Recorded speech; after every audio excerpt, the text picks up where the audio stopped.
দর্শক, ইটালির আমাদের বাসা থেকে হয়তো 30 কিলোমিটার হবে একটা জায়গা, এত সুন্দর। দেখুন, নৌকা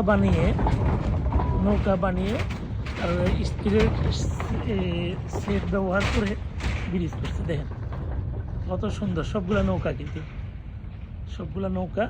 এই যে নৌকা হয়তো অনেকে বিশ্বাস করবেন, আমি ভিতরটাও দেখাই।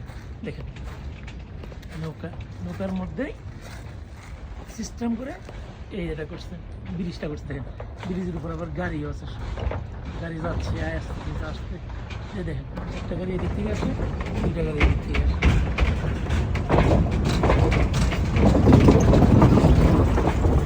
কি সুন্দর পরিবেশ। তো আসলে ভালো লাগলো অনেকদিন পরে। আর সবচেয়ে আরেকটা মজার বিষয় হইলো, এই যে আমরা ওই যে ভোলাগঞ্জ, এই সিলেটের যে সাদা পাথর চুরি করতে গেছেন না, সমস্ত চোর বাঙালিদেরকে ইটালিতে পাঠিয়ে দেন।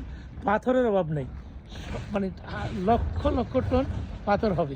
দেখুন, আমি ওই পাশটাও দেখাই, ওই পাশটা আমি জুম করে দেখাই, শুধু পাথর আর পাথর। সব বাঙালিদেরকে পাথর চুরি করার জন্য এখানে পাঠিয়ে দেন। এই ইটালিতে পাথরের অভাব নেই। দেখুন, বিস্তীর্ণ এলাকাতে হবে পাথর। ধন্যবাদ সবাইকে।